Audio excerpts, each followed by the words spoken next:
Who is it? If you enjoy Who's there? being really scared, if you're not afraid of the unknown, if you've found a friend in fear, then we have a friend for you.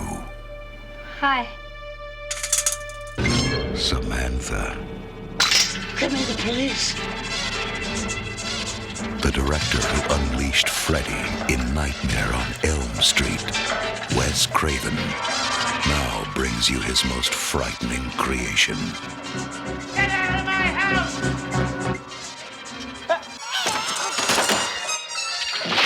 Hey, girl. She's killing people. Mom? Sam? Sam. You're so cute. Deadly friend. She can't live without you.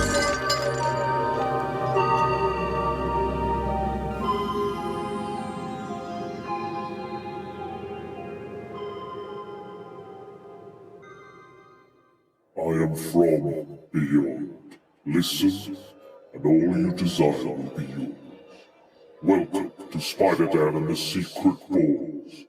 Prepare for Prattle.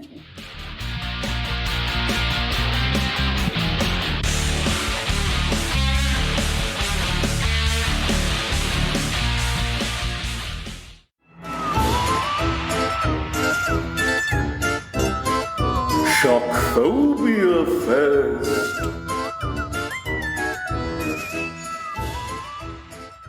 Welcome to Prattle World. I am your host, the ever-amazing, ever-spectacular Spider-Dan. And in this podcast, I spotlight entertainment's best-kept secrets that a mainstream audience may find boring.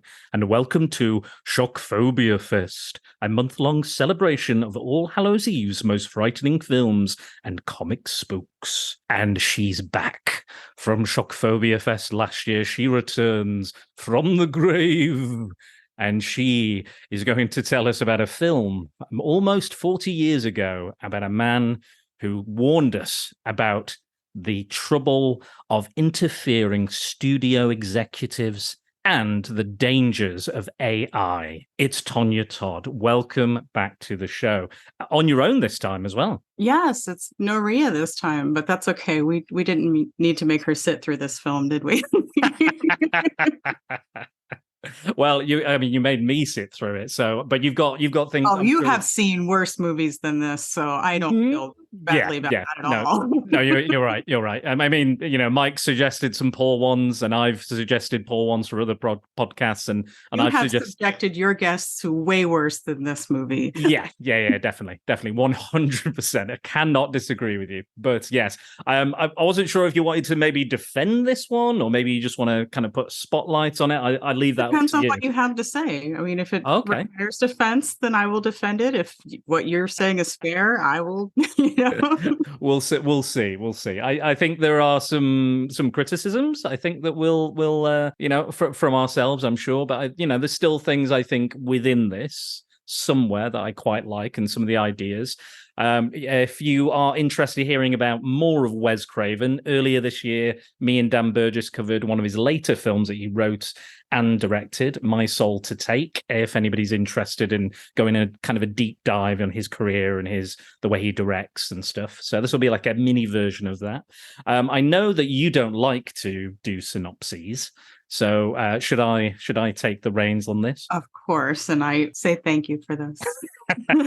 That's all right. It's all right. I appreciate it. I don't want to put you out at all. But we're going to be talking about 1986's Deadly Friend, which I guess is kind of a Halloween movie. It's partially set on Halloween, but arguably it's more kind of a Thanksgiving film in a way. Probably more time spent just after Thanksgiving and the few days afterwards. But it is a story about a young man, a brilliant young man who is I guess he's kind of like an MIT super brain, and he's going to Polytech.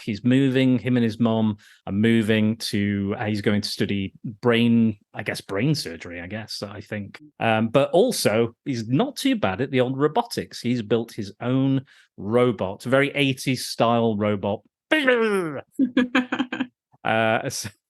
who is very strong and a little headstrong at times as well, has his own personality, has his own advanced AI, he's learning, growing, advancing.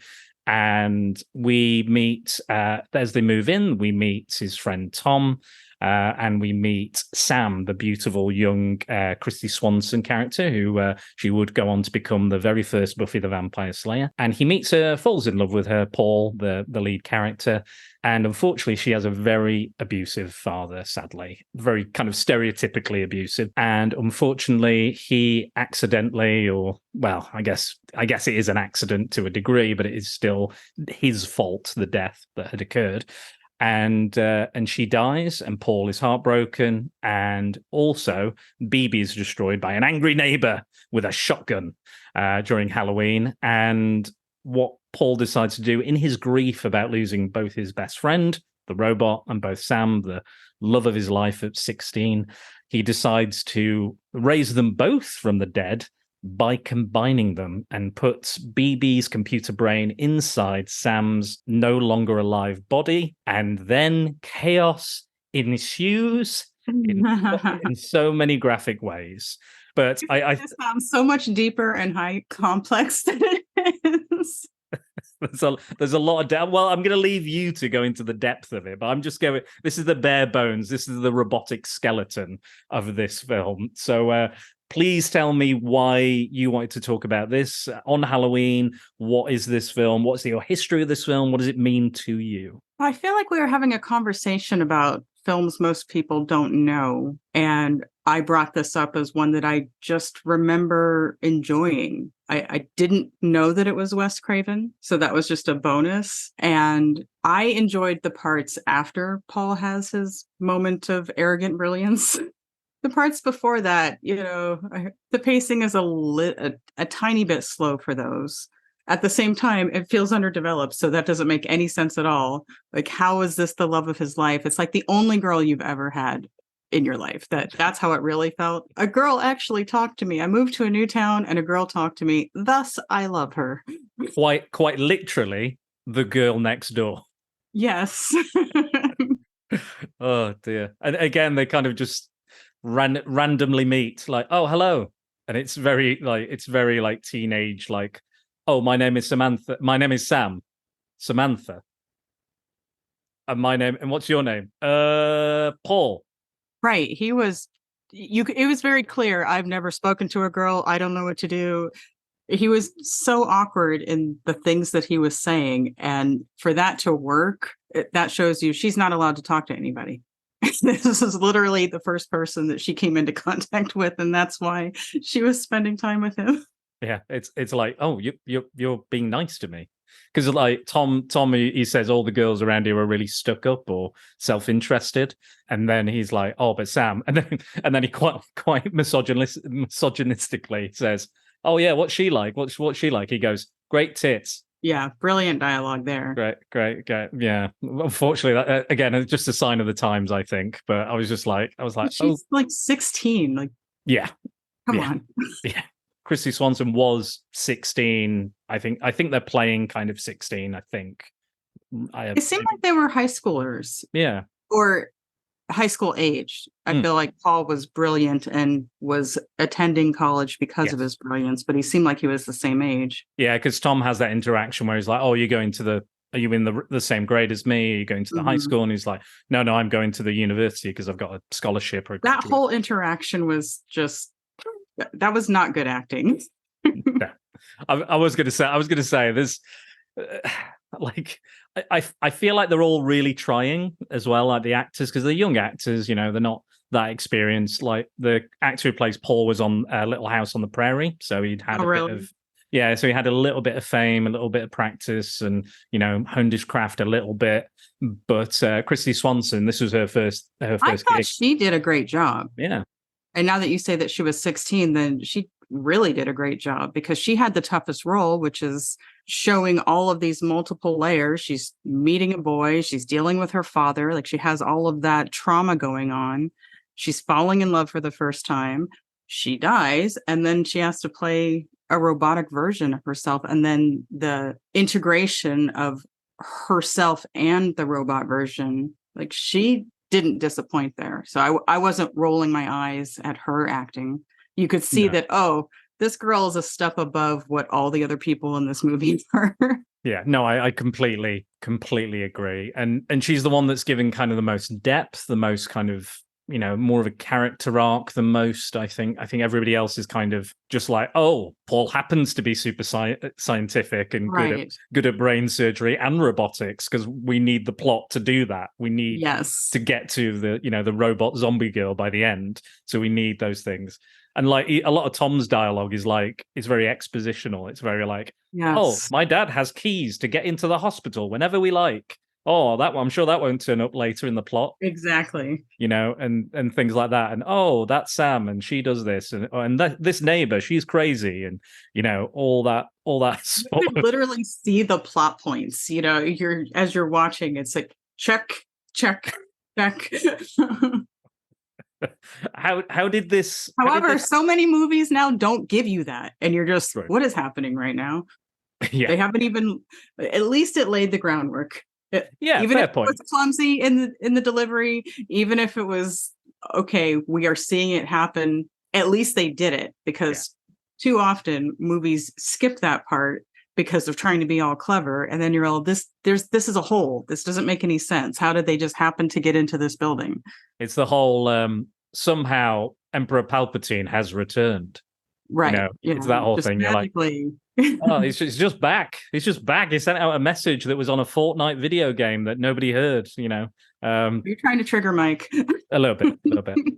If he's listening, hope he's listening. But yeah, no, I agree. I also think there's sometimes, I think even modern films they'll over explain still, or dumb things down, or like when actually you can trust your audience just to be intelligent and get it. Right. So I think there's still a lot of that going on, and a lot of studio interference. Like Wes Craven wasn't in a good place when this was made, so I feel pretty bad for him. He just was this before or after Nightmare on Elm Street? It's definitely after. I mean, look at everything that is in this. There's so much stuff. It looks like it could have been a precursor to it. Like, okay, yeah, no, that's a fair point. This is an early movie that I finally get to make, but I don't have the budget to do all the stuff I really want to do. Yeah, no, I can see what you mean. It looks like the same house. There are shots that look like they are taken right out of that movie. So I was wondering, is this the movie he got to do first? And once he did this, they're like, all right, we'll trust you with a bigger budget, and you can do the movie you really want to make. They had the burning in the boiler room. I was about to say, yeah, you've got the multiple dream sequences, the scary dream, all the horror dream sequences, all the nightmares. It felt like it was a practice run for Nightmare on Elm Street. So for this to come afterward, like it seems like you're saying, well, what is going on? Like, why is this happening? So Wes Craven, for people who don't know, he never really wanted to do horror films. Like, it was not his interest. He liked romances and dramas and things that were a bit more kind of on that level, the kind of indie dramas and things like that, and relationships, yeah, emotionals, or talkies, I think, as Mike calls them, those type of movies. And he never really wanted to do horror, but one of his horror films took off, and then he did another one that took off, and then get pigeonholed. Yeah, and that's what happened to his entire career. Unfortunately, he did make a film with Meryl Streep called Music of the Heart, which is about this teacher who goes to like a poor school or poor area and schooling, and she goes and she teaches the kids music, and then they put on a performance, and it was a big like Weinstein production. It was Oscar nominated as well. Savior movies. Yeah. White savior teacher goes into the whatever and saves all the kids and that. So it was that type of thing. So he did eventually do one of those, but throughout his career, he wanted to do different stuff, and he never. This was the one where he was like, I think I'm going to make this kind of love story, this Frankensteinian love story going on. So much Dr. Frankenstein groundwork going on with Paul. Absolutely. This is his origin story. This is where it all begins. Right. But yeah, so he was coming into this film. So it's based on a book. So he got the rights to the book, and he was like, I want to make this film. And he was told that he needed to do a film with a bigger production company because New Line was very small. New Line is called the house that Freddy built because it was tiny until Nightmare on Elm Street took off, and then they were like full steam on all the sequels. And that kind of feeds into this story as well. So he wanted to do something different, something similar, kind of, suburban horror story, but this gothic kind of love story, but modernized with robotics and kind of, regular teenage kids. Wanted to explore those kind of abusive parents because he had an abusive parent and he grew up in this Baptist commune. So they were very kind of fundamentalist as well. So he found he didn't like that in his youth. And in that, you can see that in a lot of his films where the caregivers and the people in power, positions of power, are abusing that power, and you can see or neglectful. Like, yes. We're just trying to ignore all this stuff that the teenagers are telling us. They don't know what they're doing. They're just teenagers. Let's go back to our lives and ignore this problem while they die. You see that in Scream, the useless police and the reporters, and then you see that in Nightmare on Elm Street. Nancy's dad's, a cop, and then they killed Freddy. The parents caused the problem. Her mum's a drunk. All of this is very layered in his work. But he's also got a kind of a dark sense of humor, which I think comes through in this as well. But he found himself kind of going, right, let's do this idea, go to a big studio, and they were like, yeah, excellent. Yeah, we know your name. Great. Nightmare's taken off. And so he does that. But at this point in his career, he was pulled from Beetlejuice, pulled from Superman 4. He was going through a very rough divorce. He described his marriage at that point as he found out that it was a sham. And then the cherry on the cake was that his script for Nightmare on Elm Street was being challenged because somebody else had written that story and he was riffing on it. So a New Line didn't defend or help Craven. They were like, you wrote the script, that's you. If you get sued for it, it's nothing to do with us. So they threw him to the wolves in some ways. Wow. And what happened on this film is it started... Can't say I'm sorry he didn't do Beetlejuice. Yeah. I mean, it would have been a very different film. I don't think necessarily... It wouldn't have been the same film, but I think it would have been different, definitely. But, we love Tim Burton anyway, so I'm not to steal any of his credit at all. But yeah, so he goes into this film and he's like, right, this is going to be more of a teen drama. There's a lot of love going on and family dynamics. And he thinks he's John Green, and it turns out no. So he likes the macabre element, likes the all that sort of stuff, but he doesn't want to go like full gory horror and all that stuff because that's what he's avoiding. He's like, I don't want. He told the lead actor who played Paul, he was like, I don't want to make a horror film. I don't want to make a gory horror film. And then the studio saw the success of Nightmare and went, we need you to do a gory horror film. Yeah, because there's some gore in this. It's not Nightmare level gore, but they have some moments. There's people in the beds, there's burnt men, there's, stabbing, there's blood gushing everywhere. Right. And I think, unfortunately, because they did do a screening, it didn't go down so well. And then, which is, again, something we talked about in My Soul to Take as well. They go, right, let's put some gore scenes in here. Let's do this. I think what he was attempting to do was create something a little on the same lines as Starman, John Carpenter's Starman, which is kind of this sci-fi love story with Jeff Bridges. And that's what inspired him, and he wanted to try and do that, but with a kind of macabre sci-fi edge.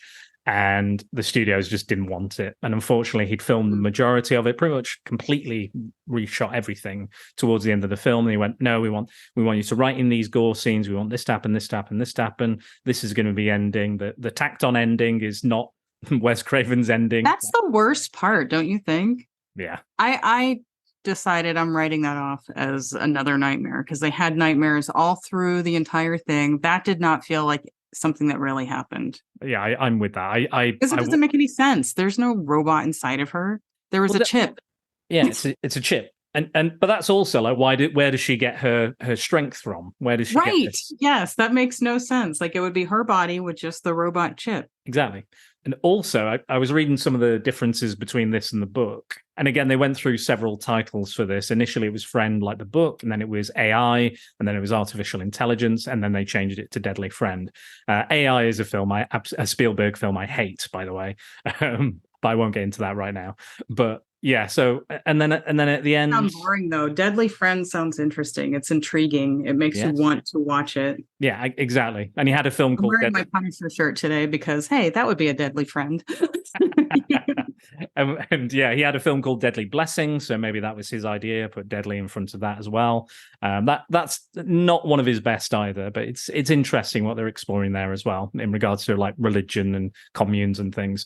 But yeah, that is basically the story of how this film got made and how it became this schizophrenic horror film. Like we've got this kind of there's a lot of the kind of character building stuff was cut and it was replaced with. Well, that makes more sense about why it seemed like, okay, this seems like behaving as though they have really developed this relationship where we have not seen that happen on screen. How is she magically having Thanksgiving dinner with them when she's not even allowed to leave the house? Like this is literally, what, wasn't that like the second time she came over? You know? I mean, in the film, yes, I think so. But I think there was a lot more scenes with the mother as well and Sam. And I think the mother discovers Sam in her new form.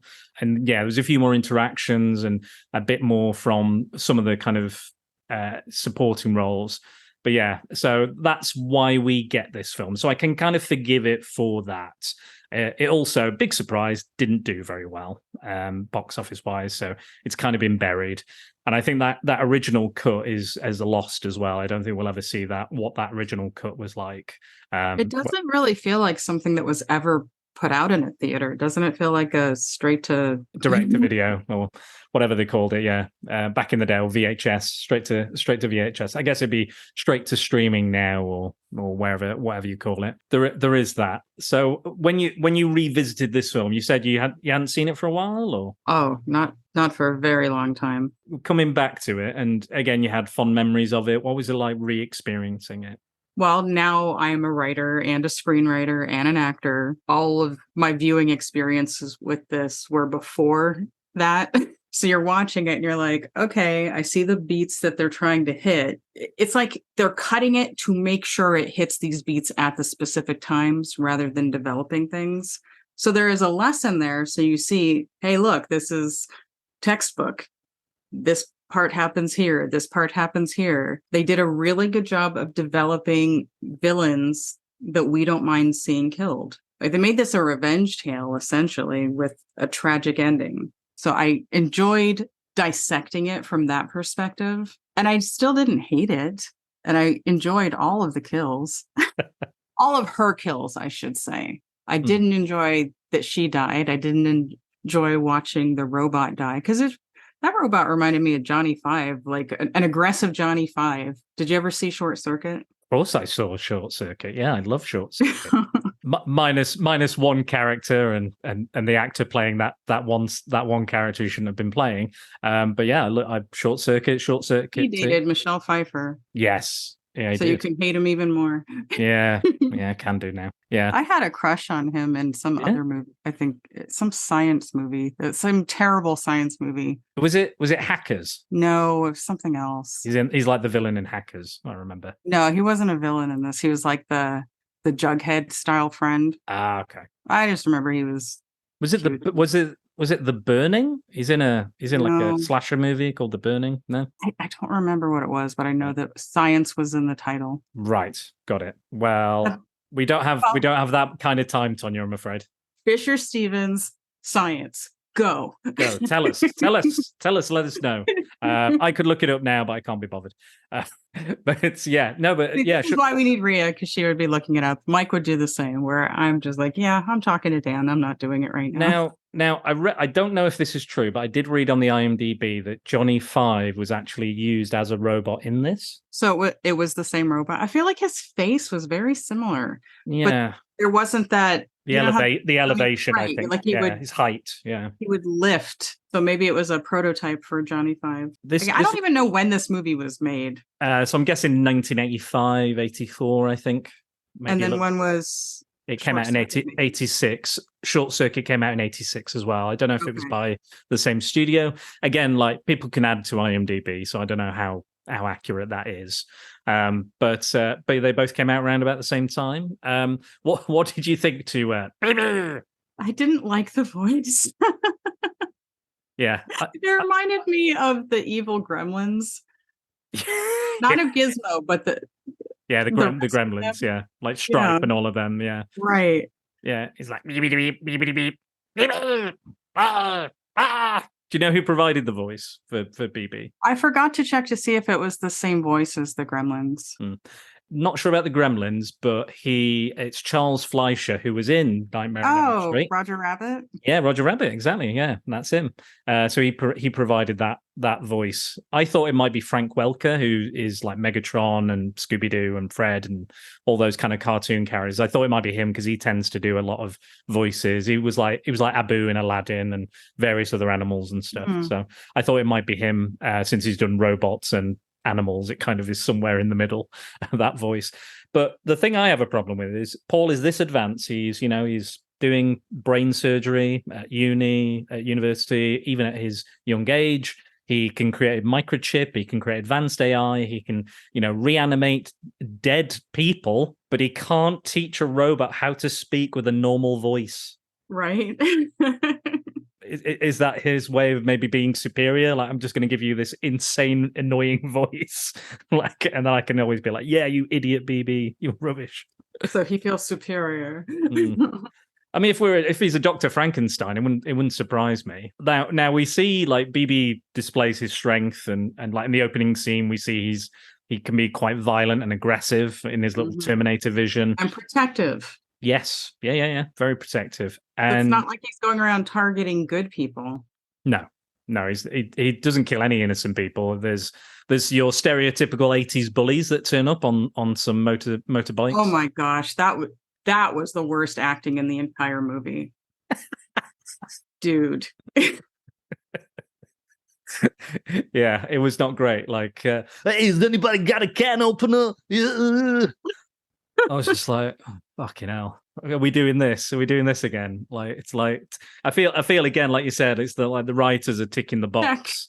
Yeah. Right. Bullies check. Stereotypical bully, stereotypical drunk, abusive father, stereotypical angry, paranoid neighbor. Tick, tick, tick. And only one of them spoke, I think, just the leader, who did not seem very tough at all.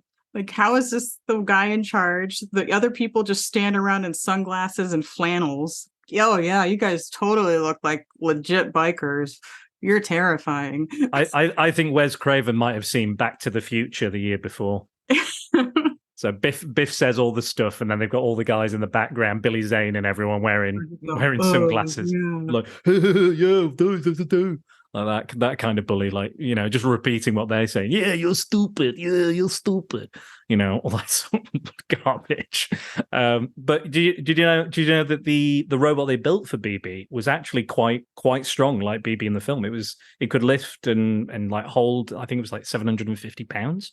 So they put all their authenticity into the robot and not into the actors. The robot's very believable, and I did, like, to be fair, like you said, like when the robot gets destroyed, you do feel something for that robot. Like, oh my gosh, they just killed a character. Yeah. And again, he's protecting them, he's going to attack, and again, it's like the whole like got the arms up doing the thing, and you kind of like, and she's like, she doesn't give a fuck. It's like my house, my rules. She enjoyed it. And it was the thing as well, like when they Paul blames Tom. He's like, you're responsible for BB being destroyed. And I'm like, he's not. It was his call for them to be messing with the old lady's house. But ultimately, you guys all chose to be there, and it's your robot. And Paul said, yes, go ahead. Then Sam ran in once the door was unlocked. She set off the alarm. And then for some reason, she's acting like she's never heard an alarm in her life. Right. She's screaming like she's an alien or something. What is this sound? That's not how you respond. You get the hell out of there. Yeah. It's just like, wee, wee. It was just like a standard alarm. It wasn't like... Then she's classic blonde girl, trips over her own feet, running away from the bad guy. It's like, oh, honey, you deserve to die at this point. Right away. I don't even know what she's dressed as either. Like, there's no like an Athenian, I think, is what they were trying to make her. Yeah, I can't even remember what Tom's costume was. And then Paul is so dull. He's just coming out in a Polytechnic hoodie. Like, that's his costume. He went as himself. Even BB had a costume. Vandalizing people's cars with the robot. Like, oh, I wonder who did this. It's probably, and the robot has its own costume as well. Paul doesn't. Right. It's got a little Better hat. than Paul's. Yeah. At least he's trying to disguise himself. At least he's giving it a go. Didn't I seem a little old to be doing that kind of stuff? Like, especially if you're so intelligent that you're going to university, you're probably too mature to be, what were they, like putting shaving cream on cars and stuff? But come on, dude. Is that even like a Halloween prank? I thought it'd be like egging houses and the toilet It's paper. the thing that people do, but usually younger. Yeah, it was a bit odd. I didn't really understand that. Give me the description of the people who, like right in front of the person. It wasn't even like they were doing it secretly. It's right in front of the driver. Give me the description of the people who vandalized your car. Well, it was a girl dressed like this, 2 guys, and a robot. A robot. Yeah, I don't see many robots around here. Oh, well, nothing we can do. Complete disguise. That description. Complete disguise. Did you enjoy the 11 miles right at the beginning of the film? The quickest 11 miles you've ever seen in your life. Did you notice that at the beginning? I noticed that it was 11 miles. So in the beginning, we see like someone tries to break in the car, and BB attacks the intruder, right. and then the mom and Paul get back in the car and they start driving. And then the next scene, it's during the day. Paul's looking at the map, and his mom's like, "How far is it? How far is it?" And he's like, "Oh, don't worry, we've got another 11 miles." And she's like, "How do you know it's 11 miles? You've not brought your head up from the map." And he's like, "I know because I'm. Oh wait, turn here now!" Right there. Yeah, I was like, Christ, that's a quick 11 miles. I thought I must have misheard something, and I didn't care enough to go back. No, that's definitely happened. That definitely happened. He just goes, "Yeah." He goes, "We got 11 miles until now," straight away. And then they're like, "Whoa!" Right. Well, what type of movie is this trying to be? Well, I guess that's the problem deep down, isn't it? It's two halves, much like Sam and BB's brain. They're trying to kind of blend this Frankenstein's monster together, right. And it's just not there. It's just not. Actually, it could have been a very beautiful, touching story if they had gone with that route. When I was looking on IMDb, there's a list of differences between the film and the book, and the book ends on like an icy lake. And what happens is Sam, like she's killed the various people. She's killed the dad. She's killed, the neighbor, Elvira. They're killed in slightly different ways in the book. But then at the end of the film, the police are chasing him and Sam. And then Sam looks like she's going to attack Paul, and he pushes her off this bridge into this icy lake. And then she was going to embrace him as a lovely kind of caring thing, but he misinterprets that and throws her off.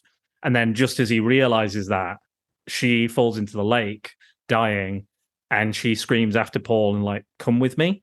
And then he's like, and I think he dives into the lake after her. Oh, so very Romeo and Juliet. Yeah, exactly. Very kind of Frankenstein, because it's all in the kind of Arctic and stuff. So there's that. And I think he says something like, "So this was love," or something like that. So I don't know. There was definitely something there. On the IMDb as well, it said that there is a remake in development. Oh, I don't think they should remake it unless it's a completely different thing and they're just going with a different story. This one's entertaining on its own. I mean, if you look at it at its core, it's basically an undead love story where she has made him her familiar. I will kill, you'll clean up after me. Yeah, absolutely. And you will take care of me and hide me from the world so that I don't have to be bothered with them. But I will protect you with my undead strength. Yeah. What did you think to the drugging of the mum as well? That was so irresponsible. Like, I can't believe you're going to do, and drugging her while she's drinking coffee too. Like, that is not a thing you want to do.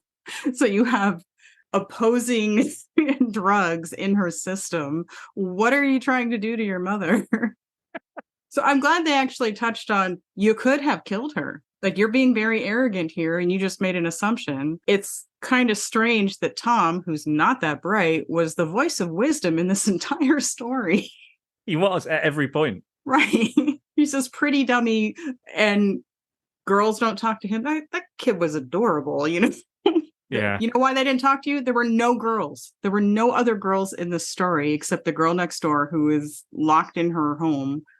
Did she ever go to school? She's always talking about homework, but it seemed like she never left her house except when her dad was asleep drunk. I quite enjoyed the mum character, and I felt bad when they drugged her because I was like, I don't think this is necessary, because I think she seems to let him go off and do his own thing, and he's dealing with Sam and teaching Sam how to, you know, clean up after her messes, like you were saying, all this while, and she has no idea. So I think he could easily have, you know, outsmarted her. Or ways to sneak out without drugging your parents. Just saying.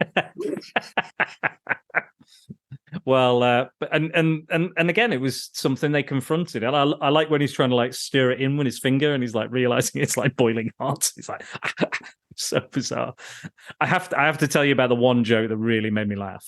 The one joke that really got me. Again, it's got this kind of goofy kind of humor in it. This kind of dark, slightly dark, sick edge of humor, especially when she's like, when the mum goes, I make damn good coffee, and like Tom's like does the spit when take, he spits out his milk or whatever he was drinking. Yeah.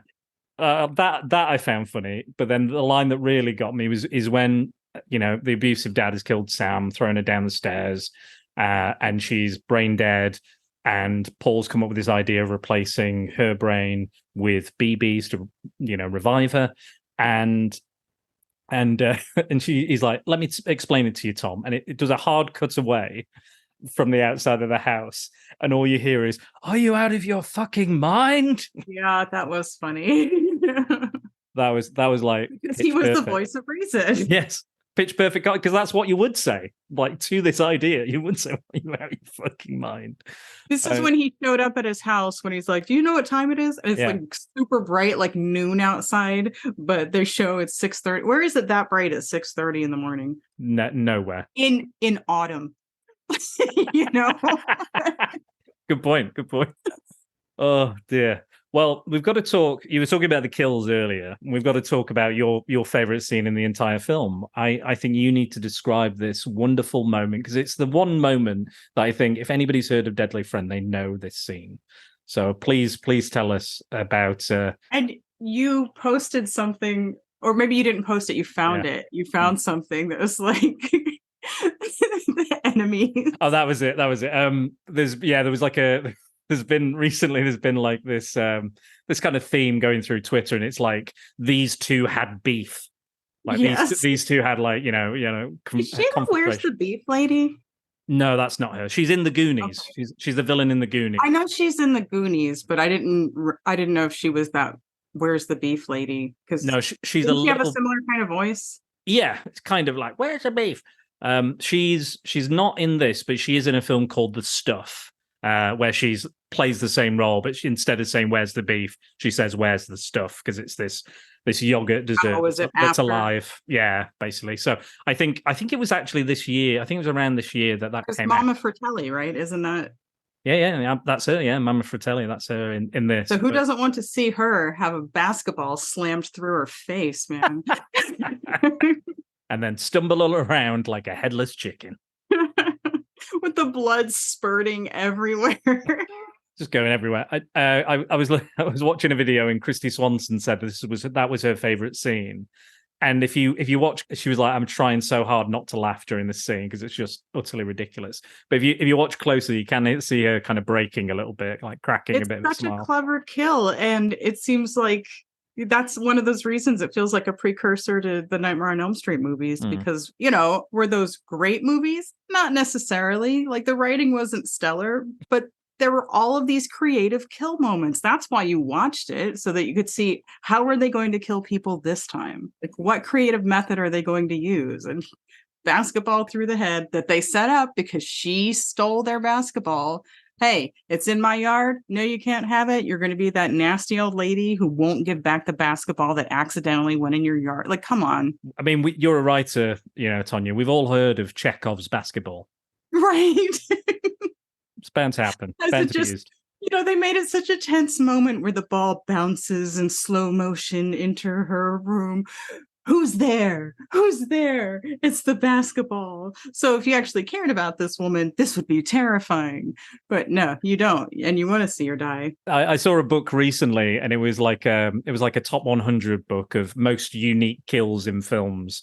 I think it's called like Umbrella Through the Chest or something like that. I'll see if I can find it and link it below. But I guarantee Deadly Friend is in there. I guarantee it. 100%. That is in there. That is in that book. Yeah, I haven't seen it since. Have you? No, I can't.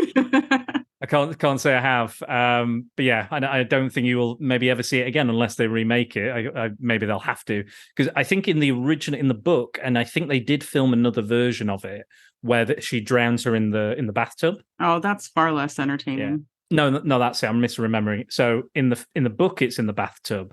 But in the film, she was slammed through the front door, because she's always kind of like another Nightmare on Elm Street thing. Yeah, kind where of. The mom comes through the door, the window, pulls her through, and she turns into the worst dummy you've ever seen in your life when he pulls her through.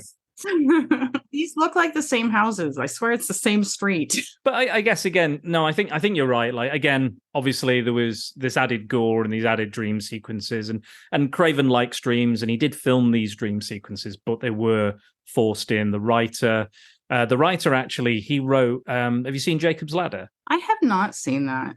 It is something I would very much like to see. I think you'd really like Jacob's Ladder. He wrote the spec script for Jacob's Ladder. It didn't get made until the early 90s with Tim Robbins, but that got him the job to write this script and then another one, and it got him out of bankruptcy because he was. I think there was another writer's strike around this time. Was this back when they paid writers? Yes.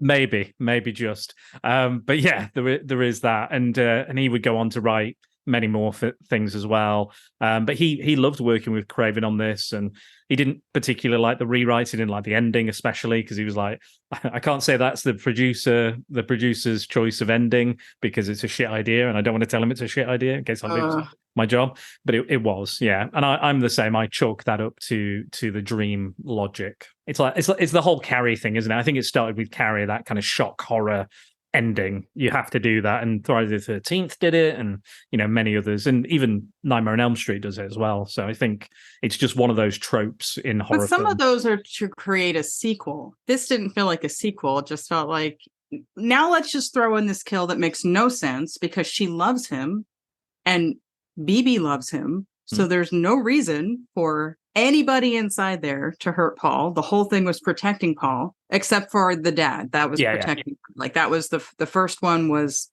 from her, but everything was about protecting Paul and keeping Paul safe. So why would you kill Paul, who did everything to continue protecting you? Didn't it almost feel like he was bringing Tom up to the attic to get killed? Like, oh, you're going to tell? Like, hey, look, here's your friend. Your friend. Right. Yeah. I wasn't trusting him at that point. He seemed like he had gone off the deep end. Well, I mean, he's gone round because he says, I'm going to tell the police. I'm going to tell everyone. Right. She's killing people. Just give me a half an hour. Oh, yeah. Famous last words. Yeah. Well, I mean, she does almost kill him because he goes down. He's too scared to talk to her, runs outside. And she leaps out the window and then strangles him like. And then he does survive, though. He does live. He's in a state, but he does live. And then they bump into the bully, and this is where it kind of lost me. Paul runs after her, yes, and doesn't worry about his friend who just nearly died. Yeah, he's like, nah, it's fine. Yeah, mom's got him. Not worried about his mom or the police or anything like that. Right. Purely focused on Sam, and he bumps into this bully that he mostly takes care of by himself, and then Sam comes along and she's kind of almost fully embracing the BB-ness in her now, and then and again she does this massive, incredible Hulk throw, and this guy's like, she must have thrown him 30 feet. This really 80-yard thing in. I was just like, oh. Which did not feel like 30 feet. And also, why the dramatic come around the corner? So if you knew that he was in trouble, why didn't you move faster than that? And this is another thing. Like I'm all up for kind of stylized like movements, and I think there's some really good shots, like close up shots, where Christy Swanson is really imitating BB in his movements and his with his hands and the way he moves and the neck and all that. But then gradually getting more comfortable in the body, and yes, becoming more and more human. But I feel like all of a sudden, when the stunt people are replacing Christy Swanson, that she's just like, I'm just going to run like a normal human now. Right. Like it's not like a gradual thing. Like it just feels like this is this. It's only gradual when it's her. Yes. Yeah. Exactly. No. Exactly. But that's the thing. By the end of the film, we're seeing that we'll call it the Terminator vision is dropping, and that Sam is coming through. Like the whole experiment worked. Like to a degree, you know, Sam is coming back, but at this point it's too late because BB's gone around on a killing spree, or Sam or BB Sam, whatever, and that's the tragic aspect is she sacrifices herself because she doesn't want to be this mixed up monster. By the end of it, she makes the policeman shoot her and she dies. One of my other issues with this as well is like, I think it would have been, in some ways, I think it would have been better if she was still alive, and then they put the chip in and brings her back, and it's still the fact that she's dead for a long time. Yeah, the fact that she was dead, and again, we're talking about this chip. It's only affecting the brain, right? So all of her other bodily functions have ceased to be. Right. So she doesn't seem to be eating. You know, what's that doing to her? You know, like. Why is she not looking more emaciated? Why is she not rotting? Why can she still? No, blue makeup. Yeah, that's fine. That's it. That's it. That's all we need. Just dark rings around the eyes. That's fine. I think that's maybe why they make it such a short period of time, like just a few days. So we don't see her skin falling off of her. Yeah. Like if you're gonna give me gore, give me that. Like if you're gonna do the gore thing, do that. That would have been far more interesting. Still be pretty, or else. Who cares? True. Can't have an unattractive love story. Right. That's not Hollywood. But yeah, and in the book as well, apparently that did happen. That's what started happening. Oh, really? Yeah. So in the book, that was one of the key differences, and that's why I was like, shit, that would have been better if they'd shown that. But also, Paul was like, apparently Paul had killed before because someone was trying to like harm BB or get rid of BB in a previous school, and that was kind of why they had to move. But he was also overweight as well. Paul was an overweight kid in the. Oh well, we can't have an overweight protagonist. Can't do that again. Can't have a zombie and a fat kid get together. Not happening. That's not interesting, is it? You know what? Maybe they should redo this movie, but be more accurate to the book. Maybe you should remake it. I'm making another movie. I know. You're the writer now. You're the actress now. You're making your directorial debut. So this is it. And now you know this film. You love the film. You know the holes in the film. You know the problems with the film. You're the one to fix it, Tonya. I have to read the book first.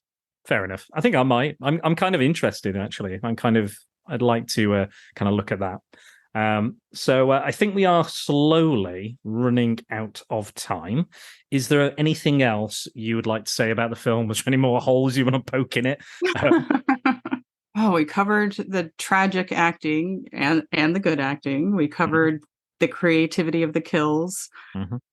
The similarities between Nightmare on Elm Street and this movie, because we're going to have the big, scary, abusive to children guy go downstairs and be burned. Why didn't they just throw a hat on him, Exactly. It wasn't very well hidden, was it, I guess? But, yeah. And it didn't feel like an homage. It felt lazy. Lazy homage. Well, yeah, again, it's a rip-off. That's what it is. We've got Wes Craven ripping himself off. Wasn't like, haha, you see what we did? It was like, just do this. Yeah.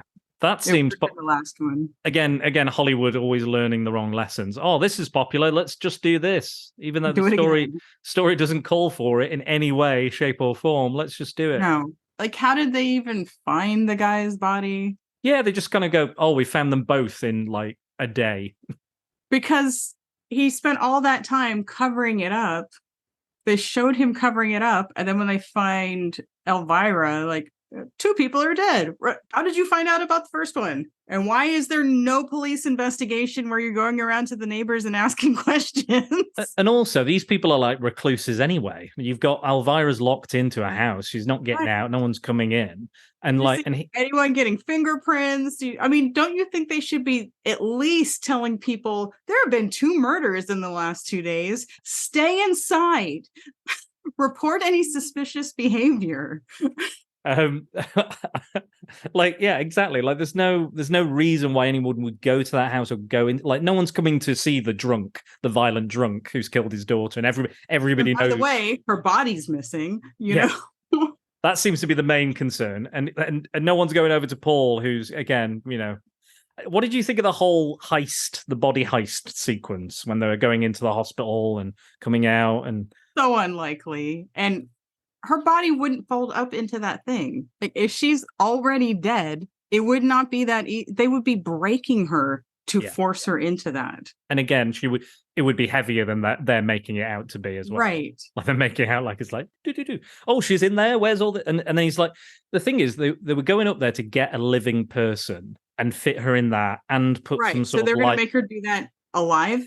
Yeah. And then life support. Like it makes more sense for them, and it's more tension building if they went out the front door, like they're disguised as doctors or morticians or people who walk in the morgue, instead having of this her kind of on a gurney, maybe. Like, just what are you doing? Or in a like get really macabre with it. Just have her in a wheelchair, just like that, just rolling through, and everyone's like, "Oh, you're looking so much better," or something like that. Like, instead of having this laundry cart, they should have had the wheelchair waiting for them. Exactly. That's what I think. And again, she's only just died, so she doesn't look like she's not rotting away. You could get away with but she's not very flexible.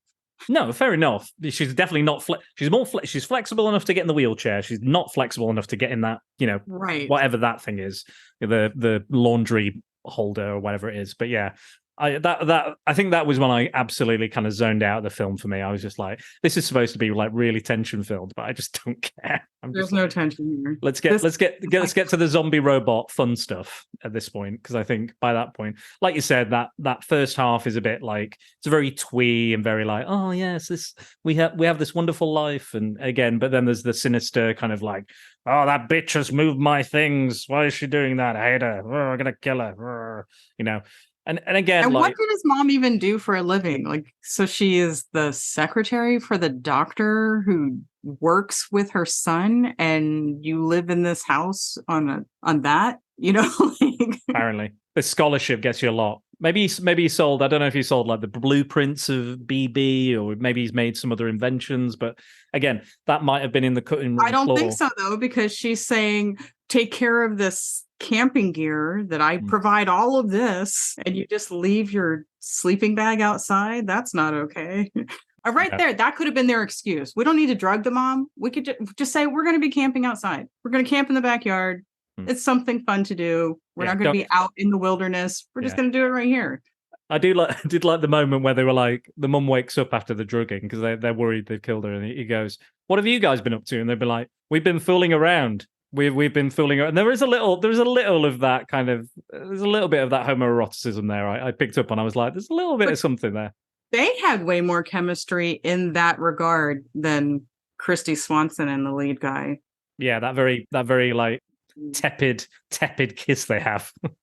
Like I don't profess to be a very good kisser myself, but I'm thinking I'm better than that. That was just like it's like very very tight-lipped, closed-mouthed peck, like very tense. It was probably the first kiss for either one of them. There is that. But I think if we're talking about those teenage boys and we're talking about them saying, Christy Swanson has great tits, I imagine he would just be more like sticking the tongue out and trying to get that in straight away. Well, that could just be a cover for we're homosexual and we want to sound straight. Ah, good point. But yeah, I did quite enjoy it. It was like, yeah, we've been fooling around. Yeah, we have been fooling around. And the mum doesn't like, I don't know if that was a phrase that was used in the 80s for meaning what something sexual or romantic. But there was that that made me chuckle. Before we finish, Tonya, again, is there anything else you want to say about it, or would you recommend it? It's worth watching. I found it entertaining. I have more respect for Christy Swanson as an actress. especially if she was only 16 and delivering that well, Yeah. and being screwed over by the studio. Do this, no, do it like this, no, change the story to this. Yeah, I think the actors were kind of pulled from pillar to post a lot of the time because, again, they would shoot something, change it, rewrite it, and then again it'll be cut. And will it make the final cut? They don't know. Just do what I say now and do it like this, and then I think there's a reason we've only seen 2 of these actors in anything else. Yeah, there's a reason. I think the lead did go on to do more kind of voice work and like video games and cartoons and stuff. The guy who plays Paul, but yeah, he never did another film after this. Oh, really? Yeah. Again, according to IMDb. IMDb. No, you did not have to. So before we finish, I do have some listener comments. So I went round and I asked if anybody had any memories or feelings about this. Again, it's a film that people haven't seen, really, I don't think. So what I did is I asked for suggestions for the deadliest friends in cinema history. So You know what? There was one more thing before you get to that. Oh, yeah, absolutely. Go ahead. The music was just so classic horror 80s. And I think it was just as schizophrenic as the film, because it would be like the tone for this film is all over the show. And I think everything the music is fine and sunshine and sparkles, and then doom for no reason. And again, I think it's when they're driving into the neighborhood, and you hear, "Oh, that dirty bitch, he moved my things." And then all you're hearing is this lovely, like, it's like Right. this little ditty, this little nice kind of pleasant, music going on. And you just hear, that bitch, I'm going to slap her when she gets home. It's just like, hilarious. yeah, it's very tone. And then you get that, again, very over the top comedic music. And it's not funny when they're playing that comedic music.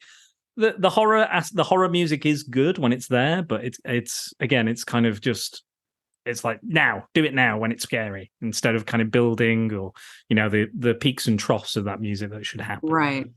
So let's get to listener comments. Listener comments, yes. So John Hammond, who is, we've been talking about Nightmare on Elm Street and Trick or Treat and the similarities there. He says, Chucky, your friend till the end. And Dave Horrocks has suggested Pennywise. He just wants to be friends with you. He's got a balloon, I suggested one as well because I felt this was a good one. Hedy Carlson from Single White Female, I wanted to put out there because she wants to be her best friend, wants to be just like her. He does. I don't know. I think she crosses more into the danger to the actual friend. Yeah, maybe. Not protective. Right. Yeah. And Dave has also said Pinhead, he likes his friends with benefits. Meow. I like Pinhead. There's a lot to talk about that in that franchise. And Blake suggested quite a few. He's gone for Mickey and Mallory from Natural Born Killers, the girls of Old Town from Sin City, Murtaugh and Riggs from Lethal Weapon, Baby Doll Amber, Blondie Rocket, Sweet Pea from Sucker Punch, and then Mike Lowry and Marcus Burnett from Bad Boys. I will say this was a better movie than Sucker Punch. I couldn't agree with you more. That should have been amazing. The costumes, the coloring, that should have been so fun. And I remember watching it with a friend, and as soon as it was over, he's like, get that shit out of my VCR. Or it wasn't a VCR, it was a DVD or something. I don't know what it was. Before it infects everybody. Whatever it was, he's like, get that out of my system. Like, just, ugh. Yes, he was watching it for that. He wanted to watch it for the eye candy. And didn't we all? Barely covered that. I thought it was going to be quite this kind of feminist kind of, they're going to say something about that. It was so bad, but it introduced me to Oscar Isaac. It was the first time I ever saw him. And it made an impression on me. He does have that creepy thin mustache, that very creepy, a bit greasy. I don't even remember it because I probably for the best. Remember this movie? It was so bad. I recommend this 100% above that. Fair enough. Max Byrne has also said The Regulators from Young Guns. So the whole Billy Kid in the Gang. Dave Horrocks again. Billy and Stuart from Scream, also a Wes Craven film. And they are deadly friends. They certainly are. And Mike has suggested Happy Death Day, but doesn't want to spoil the ending of that film. I have not seen that. Okay, well, I won't spoil it then. I certainly won't spoil it. It's a slasher, but it's kind of Groundhog Day at the same time. I think I wonder if his answer spoils it anyway. Maybe, perhaps. And he says, I was going to mention Scream, but Dave beat me to it. The guy Corey from Halloween Ends is another. Amy Dunn in Gone Girl. And Norman Osborn in Harry. Not really a friend to anybody. Nah, to herself. To herself. She was pretending to be friends. Yeah. Yeah, I wouldn't say she's a friend to anyone that... Yeah, nobody in that film. However, one of the best movies that has been mentioned in the last 2 minutes. Yes, true. Norman Osborn in Spider-Man, maybe, or even Harry Osborn. Harry Osborn, I could. Harry, yeah, I can see that. Yeah. And then math, I've got 2. I've got to be careful because it's a spoiler. So first, Terminator 2, they have to lower him into the molten lava at the end. And then have you seen The Mist? I have not. Okay, then I'll say no more. It's quite a big spoiler for that film. Okay. But thank you for that. Yeah, I think Chris Phelps wants to watch and hasn't seen it either, so he's tried to avoid spoilers for that. I do recommend it. I do think The Mist is very, very good. It may have even come up in my Stephen King top 5, not sure. But anyway, time is running out. Tonya, you again, like I've said, are making your directorial debut very soon. Well, I am directing a short film that is based on the first short story I ever had published. And this is the part that hurts me because in order to crowdfund, you have to tell people what the movie is. Yeah, sorry. I'm going to spoil my own movie, which is painful for me, but it is appropriate that I'm doing it with Spoiler Dan. Spoiler Dan, absolutely. I've not spoiled anything today apart from Deadly Friend. Well, you kind of say that when we're going to be talking about this movie. Sure. So what I'm doing is a short film where a vampire posing as a detective helps the woman he loves search for her missing husband. And to do this, we are crowdfunding. If you check out the really cool incentives, you'll find these amazing gifts that Dan put together that look really awesome, don't you think? I do. They've come out really well. I wasn't sure how they'd kind of correspond or fit within the website. I didn't even know what type of crowdfunding website you were using, but yeah, they've turned out really well. And we either found them or made them, and then eventually they were made to fit. It was a very frustrating process. That he is an unsung hero, my friends. That's all right. I didn't mind. It was a fun little experiment for me. I learned some new skills, and it helped you. So it was all beneficial. Well, I am eternally grateful to you. I could not have done this without you. So go check it out. It's called Mourning Sacrifice. That's Mourning with a U, and it's on the seedandspark.com site. So if you just look up Mourning Sacrifice, you should be able to find it. I'm guessing Dan's going to put it in the show notes as well. I don't know if it will be finished by the time this show comes out. I believe October 20th is when it. Yeah, I think it's 28 days as of now. So yeah, I think it'll probably be around the 20th. I think. Yeah. So this will probably. I think actually, you know what? This could come out on the 20th. So we could kind of half promote it. I can move things around a bit. And even if it has finished, you can still follow the project and watch how it develops. Can you still donate as well afterwards if it has been fully funded, for example? I really don't know. I haven't had that experience. Right. Good. Well, there may be the option. I know I won't turn down money. Nobody should. So if it allows you to still donate, please do. There's lots of stuff. I've donated, and I'm looking forward to my the benefit or the. I'm a little worried about that. You're too excited about that, and I was nervous about putting that as an incentive. Like, what if I get some weirdo? That's me. Yeah, and you jumped on top of that, and then are messaging me about mwahaha. Guess what I'm going to name one of your characters. Well, I might even ask for other people's suggestions. Obviously it's got to fit the theme. So Teethy McFang face, something like that, maybe. I think that works. I think that will fit the the dark noir aspects and gothic horror you're going for. I'm sure it'll be fine. That'll fit. Your actors won't struggle saying those lines and names without laughing. I'm sure it'll be fine. You're awful. Apart from that, Tonya, where can people find you on social media? You can find me across social media at Ms. Tonya Todd. My website is mstonyatodd.com. I'm part of the Femme On Collective. You can find me on that podcast and across various podcasts in the Comics in Motion network, including Mike Burton, lots of Spider-Dan shows, Rhea shows beforehand. We just have such a wonderful community, and we're also supportive of each other, and I'm really grateful to be a part of it. Yeah, me too. I'm very, very lucky, blessed even to Yes. for them to keep me around, the weird uncle of the podcast world. So, Better than the creepy uncle. definitely not creepy. I'll die on that hill. Weird, but not creepy. Don't confuse the two. Never confuse the two. But yeah, if you mind when you name my character, weird but not creepy. weird but not creepy. No, it won't be creepy. It won't be creepy. And if you want to find me, you can join the Prattalion and be briefed in full on the Secret Boars. Swing over to Prattle World at www.spidermanthesecretboars.com. And don't forget to use the hashtag #PrepareForPrattle.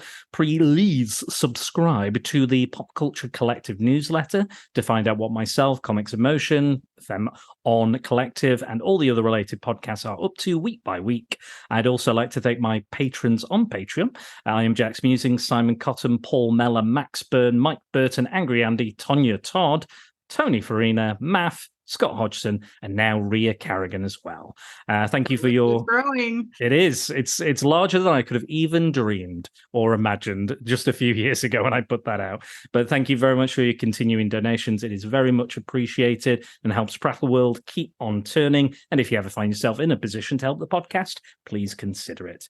Well, Tonya, my deadly friend, this is it. This is goodbye.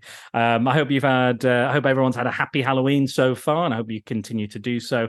Thank you again, Tonya, for finding your time in your ever so busy and growing schedule. Well, you did book me a year ago for this.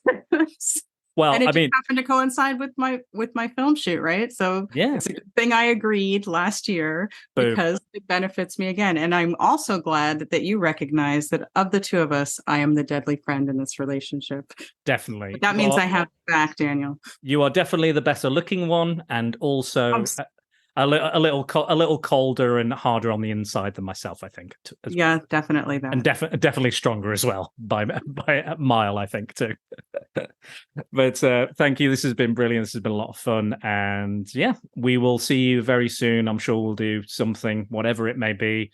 I'm happy for more of your suggestions and rediscovering old films that you were like, yeah, these are great. And then weren't we so spoiled? The last few films the last few topics we've discussed, we had The Crow, we're talking about that, Byzantium, Only Lovers Left Alive, Charlotte's Web, and now Batman Returns. Yeah, all at the yes. And our Pam Grier double bill as well. Some excellent stuff. So yeah, so we definitely had to hit a clunker. It was going to happen statistically. It was just going to happen.